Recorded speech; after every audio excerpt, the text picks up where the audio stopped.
Good afternoon and welcome to the AEDC monthly webinar. We have an update on the economic forecast for all of you. I am Stephanie Hayden. I'm with Alaska Executive Search and Bradison Management Group, and we are proud sponsors of this webinar series held by Alaska Anchorage Economic Development Corporation. AES is employment firm. We help both our candidates and our clients. Favorite tagline is by our manager, Anna Plum, and she always says that we work for our clients and we advocate for our candidates. And then at BMG, we are working to help folks with management and leadership training and also workflows and SharePoint development. So thank you for letting me speak, and thank you, Bill, for providing these updates to our community. I will turn this over to the Communications Director for AEDC, Spencer. Hi, good morning. Thank you, Stephanie. As you mentioned, I am the Communications Director here at AEDC, and I want to start off by thanking Alaska Executive Search and Bradison Management Group for sponsoring this AED Voice webinar series and your continued support of our organization. We do these the second Wednesday of every month at 10 a.m. And so if you like what you see, please tune in next month. And now without further ado, I'd like to introduce our speaker for today, Bill Popp, AEDC's President and CEO. Mr. Popp has spent over Thank you, Spencer. And you want me to give you a little background, Bill? Go ahead. I can tell these people. Go ahead. Spent over 47 years in both the Alaska private and public sectors, and as President and CEO of AEDC. He's been here since 2007, and he sets the strategic direction in marketing Anchorage and Alaska to companies, critical workforce, and global industries, considering Anchorage as a place to do business. And he's going to tell us all about that. I'll let you take it away. Thanks, Spencer. It's not the long version, which I always appreciate. Well, welcome, everyone. It's a pleasure to be here today. We thought it was time to do a quick update on what's going on in the economy so far this year. We've just completed the first quarter of 2021. There is some trending that we're starting to see that we want to talk about in a number of different aspects of our economy. We're also going to be talking about where things are headed and how our projections appear to be holding up after the first 3 months of this year. And also just taking a quick minute to talk about the issues that are challenging our city and how we're going to have to start thinking about them from the perspectives that we're starting to develop here at AEDC in conjunction with our many partners here in the community. But before I begin, it'd be remiss of me not to thank Alaska Executive Search and Bradison Management Group for being such generous sponsors of this webinar series. AEDC Voice is a monthly series that we put on once a month. We've got some great speakers coming up in the future, and you'll want to keep an eye out for that. We're very excited about the quality of leadership that is coming to speak at this event monthly and the story that they have to share. If you missed last month's session with Dave Karp, you missed a good one. Saltchuk Corporation really is an important player in the Alaska economy, and they've got big doings going on in terms of their investments in the state, as well as the great services that they offer and the challenges that they are dealing with. And this is just one of the examples of the kinds of overviews you can get on different aspects of our economy. So with that, I think we'll go ahead and start with our program today. We will go ahead and bring up the PowerPoint and start to share this with you. Forgive me if I look like I'm looking away from you. I've got it on another screen, so I'll be going through the presentation with a somewhat side view of me. So how are we doing so far this year? Well, we're going to go ahead and take a look at this from a number of different perspectives. We're going to look at 2021 jobs data. We're going to be looking at job posting data. What are employees advertising for in terms of workers and the types of workers and the trends that we're seeing compared to when things were better? Population trends, a big issue for our city that we are trying to bring more attention to, and we'll dive into that one a little bit more deeply than we did at the January luncheon event. We'll take a quick snapshot of the rental market and give you a sense of what's going on in this important aspect and indicator of our economic health. We'll take a look at the incredibly hot housing market. It's hotter than you think. And I've got some late breaking data for the first quarter of this year that'll really demonstrate that story. And then we'll take a look forward and sum things up and then go into the Q&A. So let's just jump in here. So this is our forecast for 2021. And it shows, after taking a beating in 2020 with a loss of 12,400 jobs on top of the 6,000 jobs that we lost in the previous 5 years of recession, which we were still in at the beginning of 2020, we now look forward to getting at least 4,000 of those jobs back in the coming year. Now, the data I'm about to present may give a slightly different picture than that, but I will explain why we still stand by our forecast for this year in just a moment. But it is a tough hill we have to climb to get back up to anything close to where we were at the beginning of 2020, let alone at our recent record high peak back in 2015. So let's jump a little further into this. Here's where things stand so far this year. This is a slight improvement over the 2020 total year average. We are at 11,800 jobs lost for the first 2 months of 2021. That is January and February. That's an 8% job loss year to date compared to the same period last year. And we're seeing about 9.6% estimated unemployment. You'll see the unemployment numbers being posted in the 6 to 7% range in terms of the federal data set. The Alaska Department of Labor agrees with AEDC. In fact, we agree with the Alaska Department of Labor. It's their analysis that that metric is broken. It is not functioning the way it used to function. And it was always a bit of a sketchy metric to begin with, but it really is underrepresenting the challenges that we face in unemployment. We currently have just over 14,000 people in the city of Anchorage on some form of either state, federal, or both unemployment benefits. That's a big number. We normally are averaging 6,000 this time of year. So that's a pretty tough number for us to be dealing with.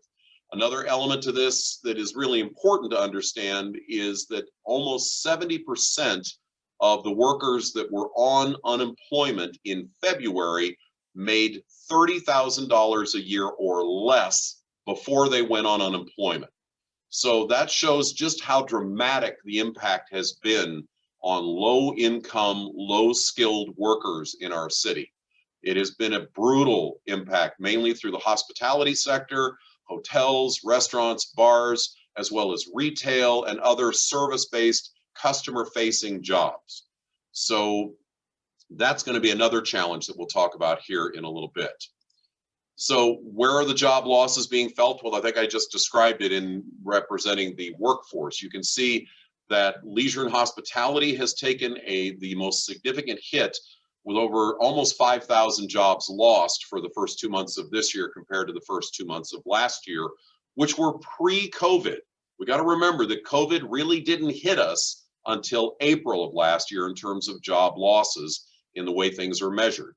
So we haven't quite hit that COVID period to COVID period that will start to tell us how we're doing in terms of recovery. Local government, mainly through the school district, mainly through substitute teachers and temporary workforce, is down about 1,200 jobs. The core teaching force is still fully employed by the Anchorage School District, but that's where the bulk of the job losses have been in local government. There has been a slight decline in municipal government hiring also. Retail down 1,000 jobs, professional and business services. This tends to be often viewed as the canary in the coal mine in terms of where the economy is headed, because these are the folks who design projects, who design new investments, and oversee their construction. And that area has not been seeing a lot of activity here over the last 18 months.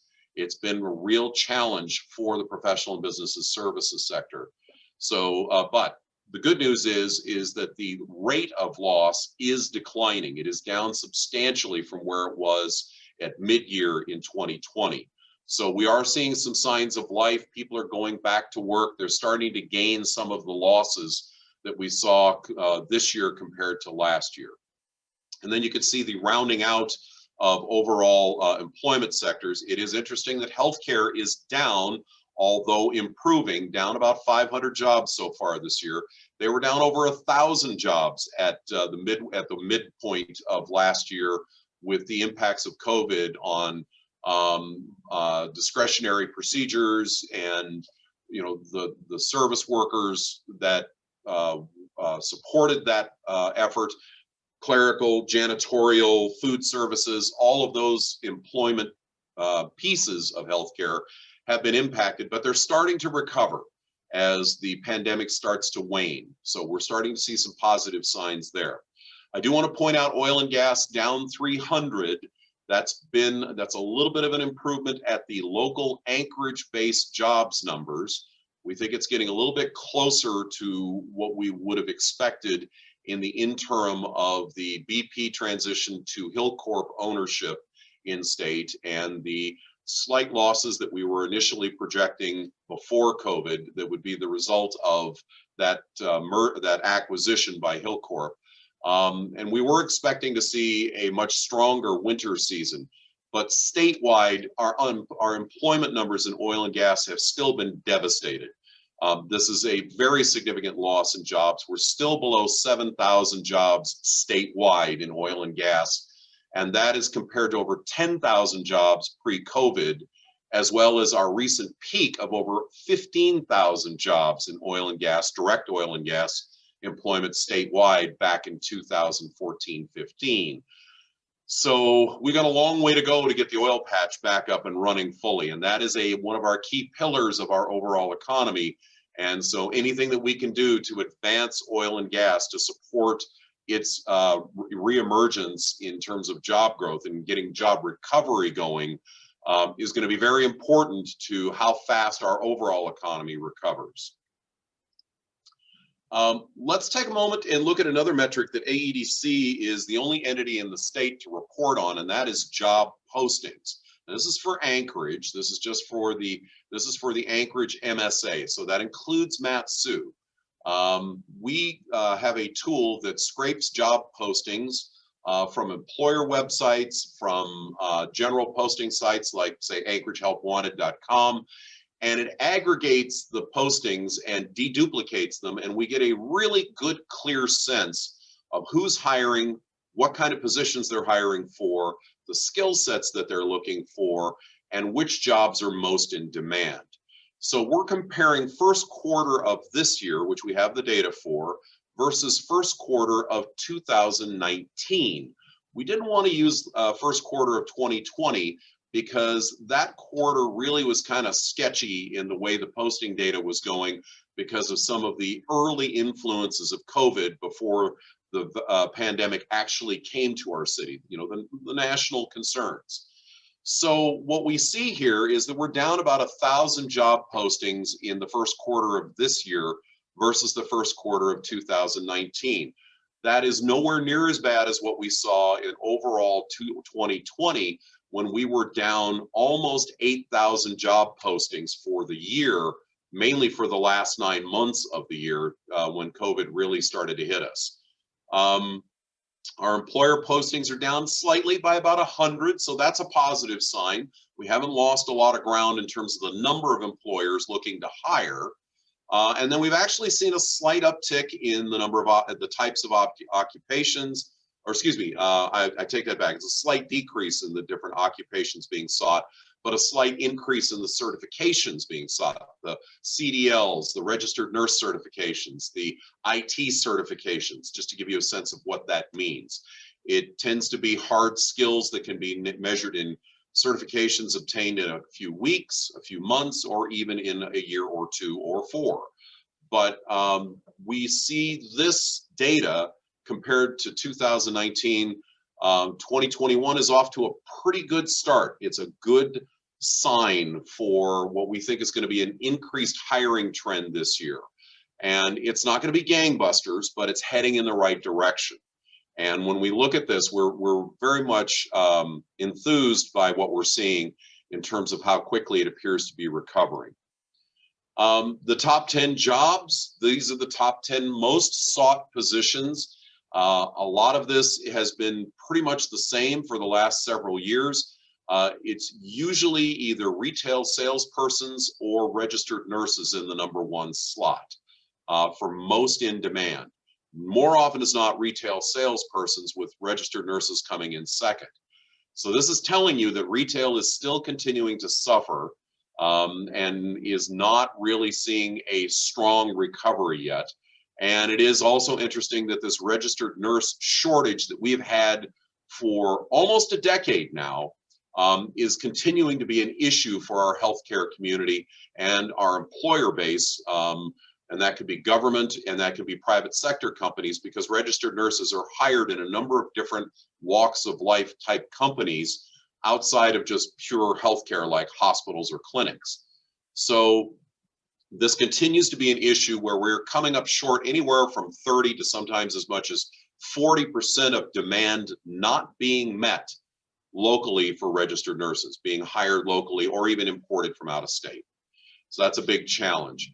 We're seeing a fair number of positions in outward facing customer service based positions being in demand, as well as government assistance and government related, and then also medical. We're seeing quite a bit of medical employment. And if we were to expand this list out to the top 25, we are seeing a surge in major retail employers, mainly in the building materials, building equipment, lumber supply stores, if you will, and then also in the broader big box stores, the Fred Meyers, the Cars Safeway, those type of retailers are also doing a fair amount of hiring right now. So that's another positive sign for low-skilled workforce to have a little bit more opportunity in the coming months. When we look at who's hiring, it's healthcare, healthcare, healthcare in the top 3 slots, which is good. We like to see that. Unfortunately, a lot of the positions that they are hiring for are in short supply nationally. Doctors, nurses, technicians. Those are challenging positions, and skilled administrators, because that is a very specialized skill set in many cases in the healthcare field. Government rounds out the next 3 with the Anchorage School District doing a lot of hiring, as well as the state of Alaska and the municipality of Anchorage. Then we get into healthcare again, teacher placement, and then the Department of Air Force rounds things out in the top 10. And we believe that is hiring any number of civilian positions on base at JBER, since the Air Force is responsible for overall support and management of the JBER complex. So that'll just give you a sense of where top employers are. So now let's take a look at population. This is a really tricky area for our city, because right now it is turning into a very significant headwind for us. Again, as I mentioned, we have lost 14,000 people from where we were back in, 12,000 people from where we were back in 2013. And we're projecting the loss of another 2,000 people from our city in 2021, which would take us up to 14,000. But through 2020, we've seen a 4% population decline in our city. And it is in prime working year, highly experienced age demographics in the 45 to 55 range.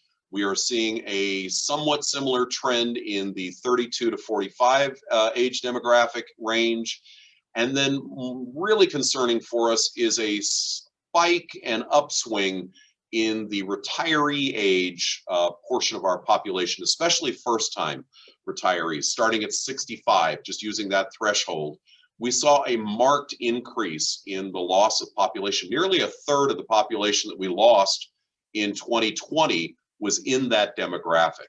Now, it may not seem like a big deal because, you know, they're retiring and they're not important to the labor force, but I disagree with that. I think that there is an opportunity case there to take those highly experienced individuals and bring them back into the workforce, just maybe not in the traditional role that they were in, perhaps in more of a part-time position or in a different sector, but where they can transfer their skill sets into a new career path in retirement. One more of enjoyment than one of work to make money is a primary reason. But the other piece is the wealth that they are taking from our state when they leave Anchorage for the lower 48, which is where the vast majority of our outmigration is going. It's not going to the Valley anymore. In fact, the Valley last year, for the first time, just saw a slight fractional loss of overall population. That's a big deal. I mean, that is a major reversal of trend from the previous decade, and it had been slowing in previous years. So what we're seeing now is a true loss of population from Anchorage and Alaska. And when retirees move out of state, they're taking their retirement savings with them. This is some fairly significant amounts of capital that are leaving our state that otherwise would be spent on a new retirement home, a new cabin, a new boat, spent in our local stores, spent in our local restaurants, that is now leaving our city. That is a headwind unto itself in terms of that transference of wealth. The baby boom generation represents the greatest transfer of wealth from one generation to the following generations in the history of humankind. And in the United States, it represents close to $67 trillion worth of household worth held by the baby boom generation. That is massive, and Alaska has its proportional share of that wealth. And every time we lose a retiree from Anchorage or Alaska to the lower 48, we have just lost our opportunity to take advantage in any number of ways in our economy of their retirement spending. So that is one of the reasons we highlight that particular issue. We just completed the survey work on a senior survey that we are going to be releasing the results of later this year, once we have a chance to dig through it and understand it. That is going to be a pretty significant survey that will give us a clear sense of direction in terms of, are we meeting retiree expectations? I have my predictions on that, and I think it's not going to be the story that we want to hear. I think we're coming up short in a number of different ways in terms of quality of life elements, walkable neighborhoods, senior-friendly housing. All of those, I think we have work to do on here in Anchorage to better meet the expectations of seniors. And the unfortunate part is we don't have a lot of time left to do something about this. So we're going to need to get on this right away as we start to transition into the next several years. But yes, population is going to be a headwind, loss of economic opportunity, loss of available workforce. And these are big challenges for us because there is a national shortage of workforce pre-COVID that didn't go away. And as COVID recovery continues across the country, as we start to see the national economy kickstarting into a higher gear, we are going to see a lot more competition from other cities across the United States for the workforce that we need to fill semi-skilled and skilled jobs across our city and our state to make our economy hum and get it back to growth and recover from this disaster that has befallen us over the last 6 to 7 years. So now let's take a look at what some of the indicators of, what's going on in the broader economy. So related to population is the Anchorage rental market. There's about 41,000 renter-occupied dwellings in our community, and that's out of the 117,000 overall number of pieces of housing that we have: houses, condos, apartments, name it all, trailers. That's 117,000 units of housing in our city. So you can see that a good heavy third of our overall housing mix is rental property, and it's a good indicator of our economic health. So when we look back into 2014 pre-recession, we had a really tight housing market with 3.2% vacancy rate and an average rent, or that should be a median rent of $1,178. That's pretty high. That's just the median value. When we saw what was happening to us pre-COVID, you can see the effects of the recession in 2019 when our vacancy rate went up to 5.2%. This is a little healthier range for the rental market.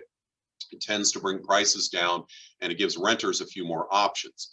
But in 2020, what we saw was a marked increase of 0.5% of the vacancy rate and another incremental decline in the average rent. That's a two-sided coin that represents lower rents, which makes it less burdensome to our lower income workforce and citizens in our community, giving them a few more options to find affordable housing. although we got a long way to go on that topic, but that's a topic for another discussion.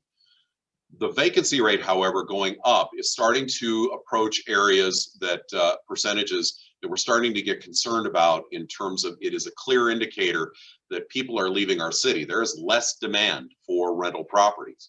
And we see this in this marked increase in the vacancy rate. So we're going to have to continue to watch this, but we expect that vacancy rate to continue to increase in 2021, even with the economic recovery that we hope to see start this year. Now, on another flip side and complete inverse is the Anchorage housing market. This is just crazy talk. We have seen just a dramatic spike in prices and the rapidity of sales.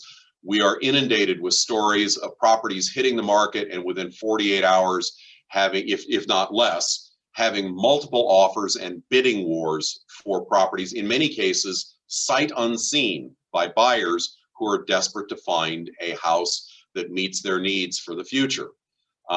There is a really significant outcome of that, and that is a dramatic spike in prices. This is the year-to-date for the first quarter through March 31st for each of the last 10 years, including this year. This is a record high for that, modern record high for that first 3-month period. We hit an average sale price of basically $397,000 for a home sold in the first quarter of 2021. That is up almost $18,000 from where we were in the same period last year. It is amazing in terms of what is going on with the housing market in our community. Let's look at some of the underlying factors. So, unit sales also in that first quarter of this year hit a recent modern record high of over 600 units sold. This is normally when we see numbers going down. And you can see that clearly represented in many of previous years when unit sales in the first quarter generally are in the low to mid 400s, with a few exceptions. But still, we are dramatically above the recent previous high of 539 units sold in that first quarter. And this is in the face of a record low inventory for the month of March. I want you to look at these previous year trends. Normally, March is going up from February and January, but in point of fact, it was lower this year. It is at the lowest point we have anybody can ever remember for that month, with only 275 units of housing listed according to the multiple listing service. This is just a super tight market with a huge amount of demand and incredibly low interest rates, all things being equal. And a lot of people who have come to realize, having in the last year had to flip to a work from home, school from home model, the shortcomings of their home, and are looking to address those shortcomings to buy up. And what we have is a lag in the construction market, although we have hopeful signs in the number of building permits that have been taken out in recent months by developers wanting to develop new single family housing. And there is hope for later this year that we're going to start to see new inventory coming into the market. But still, this is just an incredible seller's market. And it's just going to continue this way for the immediate future until we start getting more inventory online, or if we start to see an increase in interest rates of significance, which at this point, there does not appear to be any major signs of.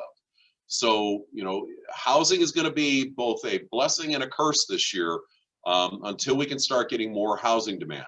But the good news is, with more housing demand and more construction, in terms of housing construction, we're going to also start seeing people put to work in the housing construction market. And that could be one of the other things that will help to accelerate our recovery. So looking forward, just cutting to the forward thinking, just some things that we wanted to share with you. There's going to be massive federal aid coming into our state and into our city.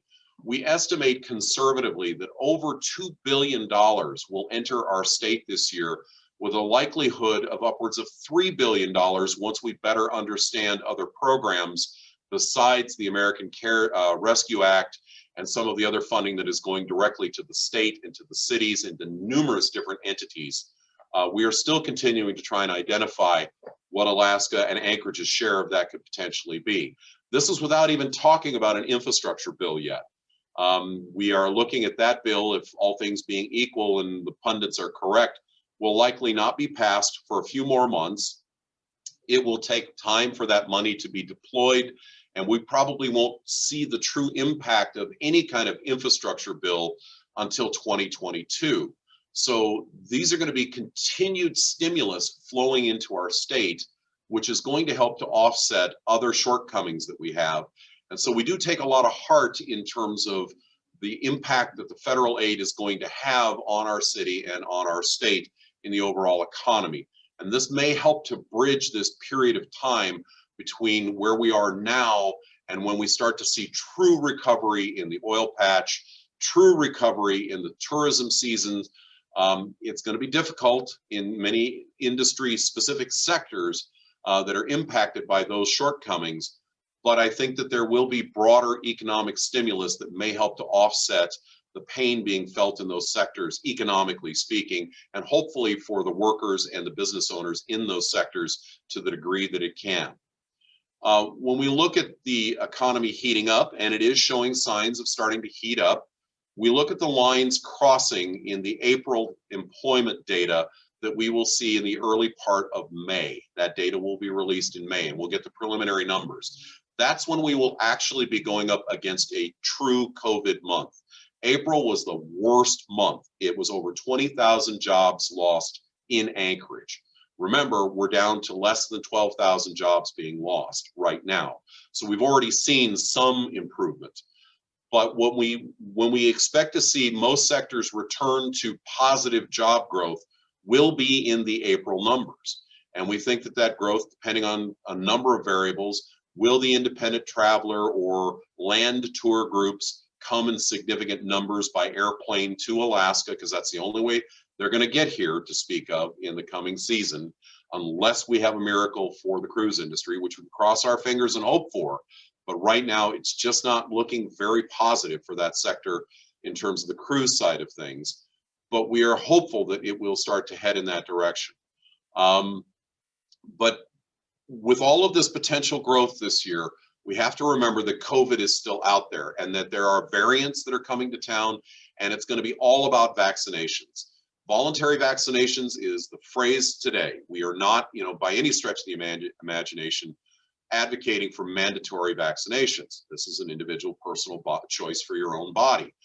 But the more we get people vaccinated, the less likely it is that we will face any further shutdowns or direct impacts.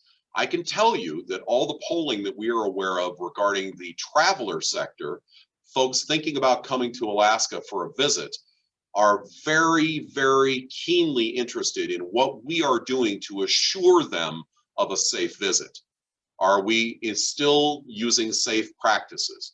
Are we using masks? Are we doing social distancing because of our case counts? Are we seeing good positive vaccination rates? Are employers able to offer a safe place for their customers to come and be at, whether it's a restaurant or a bar or a retail shop or any outward facing concessionaire who is working with the public? Are we doing what we need to do to assure them that they have low risks of being infected, low risks of being caught up in a shutdown, low risks in having their trip of a lifetime being canceled at the last minute because of a significant flare-up of the virus? So we are strongly encouraging and advocating for all of our citizens to strongly, we urge them to get vaccinated. And we are part of the Conquer COVID Coalition. My board of directors, AEDC board of directors, is strongly in support of the coalition's efforts to get folks vaccinated so that we can put this pandemic behind us. The 70% goal makes sense to us in terms of something that we want to aspire to achieve. We're going to see a lot of pop-up vaccination events coming online here soon. We're going to see a lot of opportunities to get vaccinated, and we encourage everyone to get vaccinated and to encourage their friends and family to do the same. It will get our economy back on track, and it will prevent us from falling back into more difficult situations of partial shutdowns or, God forbid, a full shutdown again because of some major flare-up of the COVID-19 pandemic. Workforce retraining is going to be vital in the coming months, but it needs to be smart workforce retraining. We've got to focus on certificate type retraining where we can get people retrained for different jobs that are in demand. That's going to be a key piece of this. Training people for jobs that don't exist, well, that's maybe an investment in the distant future. But for this year, we've got to work very hard to find as many opportunities to train folks in a targeted way in jobs that are in demand in the coming year. So employers are going to need to start speaking up about their expectations. Training entities are going to need to listen carefully and do a lot of deep digging. And AEDC is going to be doing its best to be providing data that will give and information that better informs decision-making on where to invest training opportunities, and then how to market those training opportunities, which we will do our damnedest to support in every way that we can in getting the word out that these opportunities exist. For example, the work that AEDC just did last week to help support FedEx in their recent announced hiring of 230 facility workers to with a new expansion that they are doing with a night shift of additional aircraft coming in on the air cargo side of things at Anchorage International Airport. 230 good paying jobs with benefits is a great opportunity for folks to take advantage of. And we had over 1,000 folks that we were able to engage through our social media that got interested, clicked on the link, and wanted to know more. So we're hoping that we're hearing from our friends at FedEx that they've been inundated with applications. We need more of those opportunities, so employers hopefully will be speaking up about the jobs that they are trying to fill in the coming weeks and months, so that we can help them to get trained and skilled workers ready to go for their needs. Reversing population decline is going to be a hurdle, as I've discussed. Our ability to retain the workforce that we have here and that we are growing locally through our local schools and post-secondary training opportunities, as well as attracting talent. We're never going to fill all of our job needs from within our own population. We want to make our population as competitive as they can be for the best jobs that they can achieve.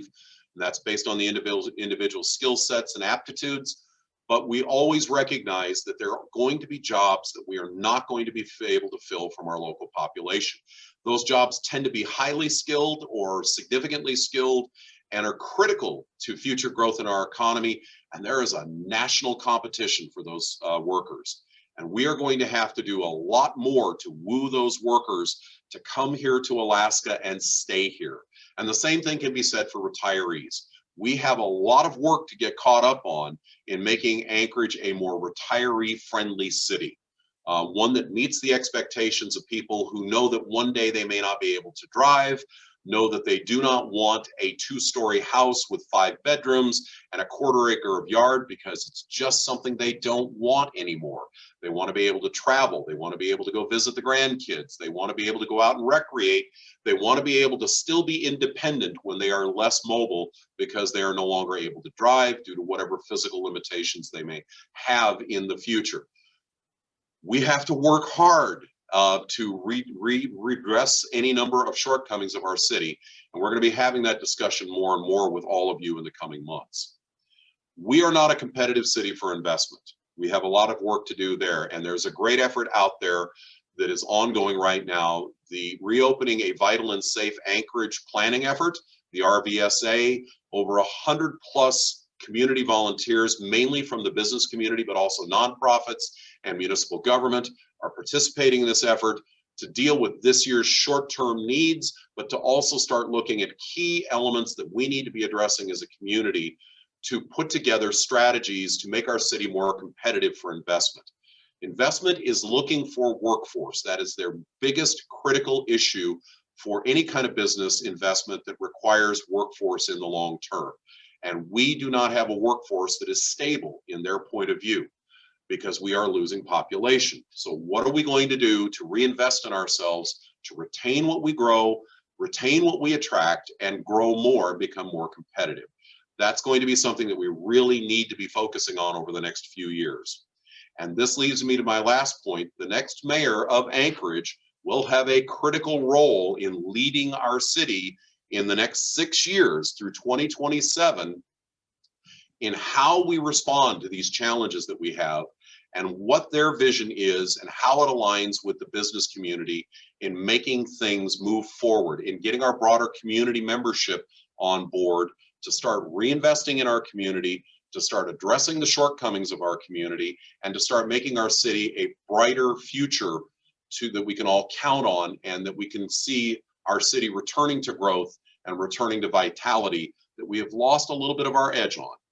And so I encourage everyone to look closely at the two candidates in the runoff, be very clear about your expectations of them in terms of what you think that they should be doing for getting our economy back on track, and then get out and vote by May 11th. Your ballots will be in the mail soon, and AEDC, while we do not endorse any candidate for office in any way, shape, manner, or form, we will be doing our best to be asking questions of both candidates in equal time and sharing their answers with you, the public, and our members in the coming weeks and months, so that you can make your own judgment on who you think the right candidate is that will lead us to a brighter economic future. And with that, I will stop there, and I will go ahead and stop sharing screen, and I'd be happy to answer any questions from the audience. Thank you, Bill. We don't have any questions in the Q&A yet, but I would love to see some in there. And in the meantime, I'd like to maybe ask a question. We finished talking about the mayoral race, and as an organization, we don't endorse anyone, but we are asking some questions. What are the kinds of things that you like to hear candidates talk about to help inform the decisions you think they'll make about Anchorage? So what kind of topics do you like to hear mayoral candidates talk about? Sure. So, first and foremost, any administration is going to have to work in partnership to a significant degree with the business community, and it's going to have to identify specific needs of the business community that fall within the bounds of the municipality to affect in some form. There are things that, the municipality can't do much about directly, but can encourage. Things like workforce development. It really doesn't fall within the city's wheelhouse to a significant degree in terms of its current programming and past programming. But there is policy related to incentivization in targeted areas for development, like let's pick on downtown. What is it that we want to see as an outcome for downtown? How do we come to that set of metrics that we would want to have as an overarching goal? Maybe it's because we only have right around 1,000 people in the census district that encompasses the core area of downtown. Maybe we want 5,000 people living there because a good, vital downtown has a resident population, not on the fringes, not on the perimeter, but in downtown itself. Is there public works that the city can be a participant in? Is there incentivization that helps to tip the balance of whether or not a project is economically viable into the viable category? Is the city going to be a focused partner with guaranteed agreements with developers on projects that meet the expectations of the city, that helps to facilitate those developments in moving forward? These are some of the types of things that I know that AEDC's board of directors is very interested in seeing how the next administration, the candidates for being the next mayor, are addressing those topics. AEDC is a strong believer in quality of life as being a critical element in terms of the future of our city. A vital downtown, a expanded and robust university district in the UMed district, and a long, hard look how we can make better use and better improvements that benefit all the neighborhoods through, and also provide business opportunities along the Chester Creek Greenbelt from the mountains to the sea. Those are the three geographies that AEDC and its board of directors has chosen to focus on. But we continue to advocate for more affordable housing. We continue to advocate for things that help to make our city more welcoming and that bring more of a walkable nature to the city of Anchorage, because these are the expectations of the up and coming workforce generations. They want walkable neighborhoods. They are less car centric. They are focused on vital activities, active things going on in the community, space activation, things going on, just, an overall sense of energy in the community. And right now, I think we can all agree that downtown is definitely a problem. You know, when we look in terms, I'm watching the questions in the Q&A, and I would offer that in the next 6 months, it's going to be all about reopening Anchorage safely. And that is what the RBSA is focusing on. What are we doing to market? Yes, but market a safe place to visit for the visitor industry, a place that does take into account their health expectations. The age demographic is a much older demographic, and they are concerned. You know, even though we have a very high rate of vaccination in this age demographic nationally, there is still concern amongst that traveling public, both from a perspective of the potential of getting reinfected, because the vaccines are not a 100% guarantee, but also, more so, they don't want their trip canceled because of a sudden huge flare-up of the disease, because the community gets lax and starts to, you know, do the celebration dance 100 yards before they get to the finish line. These are some of the things that, you know, this traveling public are paying very close attention to. The other piece that I know that we are focusing on for the next 6 months is what do we do to get as many people back to work as we can, as quickly as we can, but safely as we can too. So there's going to be training involved in that element. There is going to be coordination between the private sector and the training entities that I know is already ongoing, but needs to build even more rapidly and more broadly. And then also taking an eye towards what the next couple of years look like. There's a lot that needs to be done, and COVID, if anything, has helped bring a lot of focus on our shortcomings from a broad range of citizens and business leaders. And I think we've now got some new energy and expectations that we are going to be addressing those issues in the next several months. I see the next question related to construction. We are not seeing anything specific that you would call a neighborhood specific set of developments. What we're seeing is wherever available sites are for 6 units there, here, 10 or 12 units there, 4 there, 2 there, because of the, you know, somewhat tight nature of buildable plots in our community. We are seeing some interest in downtown. There are some new developments being focused on for downtown, taking advantage of the new housing tax credit that the city is offering, which is significant. We have a new apartment development along 9th Avenue. We have some new condominiums that are in the early stages of being permitted.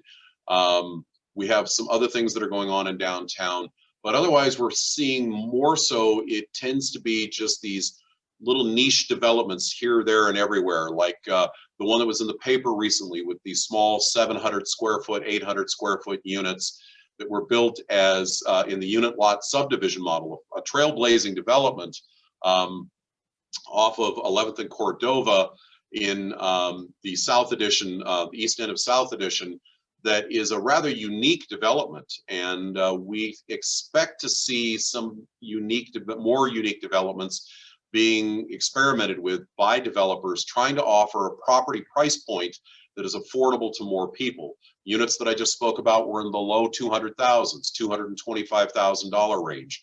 That's very, very, very affordable in terms of the broader spectrum. It's just, what are you willing to give up to get a brand new house that you can afford in this really hot market? We don't expect to see a lot of commercial construction this year. That kind of permitting is really lagging. We continue to see some good strength in government permitting. And then, like I say, single family residential is seeing a lot of interest so far, starting in the 4th quarter of last year in particular, but it has continued into the 1st quarter of this year. It's a hot market, and it's an opportunity for developers to make money, and that's a good motive to get projects that they've had sitting on the drawing board for a while off the drawing board and into reality on the street. What can we do as community members? Get involved. First and foremost, get out and vote in the mayor's race. Whomever you vote for, you need to, hold them accountable in terms of your expectations of them. Look at what their views are. I think economic issues are going to be of the most critical importance in the coming 6 years. We have a lot to do over the next decade, the remainder of this decade.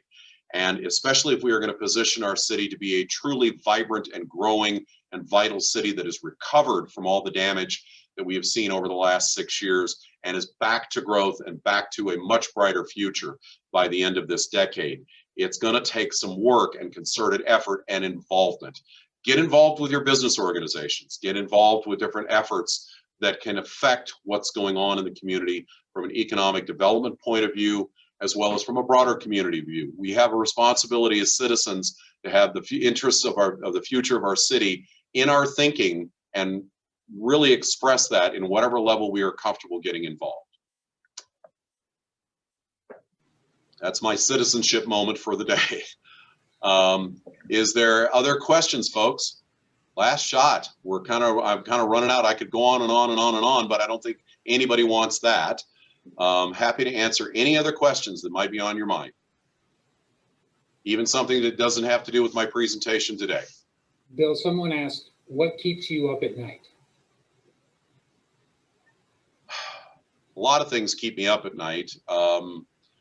You know, I think the thing that concerns me the most is whether or not there is the will in this community to do what needs to be done, which is to invest in ourselves, to reinvest in our community. We have not had a major, broad-ranging reinvestment initiative in our city since Project AEDC. And you have to be kind of old to know what I'm talking about. Project AEDC was the initiatives using oil money from the state of Alaska, as well as some local match, that ultimately built the Performing Arts Center, the Egan Center, the Lusac Library, the Sullivan Arena, and many other key assets that were missing from our city. We haven't done anything like that in decades. And that is, I can get into a lot of different reasons for that. But I think we've reached a transition point where we can no longer afford to ignore the fact that if we don't start reinvesting in ourselves as a community, both for the benefit of our current residents and for the benefit of future residents that we want to attract to help our city to grow and diversify, we will pay a price for that, and that will be a decline of our city. We will see a decline that is already starting to take place, that was accelerated by COVID, but was already starting to take place in the years from the middle of this last decade up until 2020, where we were starting to see a decline in population, an ongoing lingering recession. These are the things that I think clearly demonstrate that we are not doing what we need to do to compete with any number of hundreds of cities across the United States, small, medium, and large, that are kind of kicking our butt on the national competitive playing field, that are doing things to reinvest in their main streets, in their university districts, in their neighborhoods, in their transportation systems, in their educational systems, that are going to be vital for us to be able to attract and retain critical workforce in the coming decade and beyond, as well as to retain what we grow locally, and to keep the energy and to regain the energy that we used to have in this city. But that energy is still there, but it is dormant, and we need to spark it and get it going again. And we have the ability to dream big and actually make those dreams come true. It's just a matter of making the decision that we are going to do it. And that is the thing that I think keeps me up at night, is whether or not we have it in us to make those kinds of decisions, because it's the only way we are going to get anything other than mediocrity at best. All right. Thank you, Bill. And someone in the chat wishes you a happy birthday. And let me say my thanks to the audience right quick. I deeply appreciate you all joining us today. You know, look forward to the upcoming AEDC Voice webinars that'll be coming up in the coming months.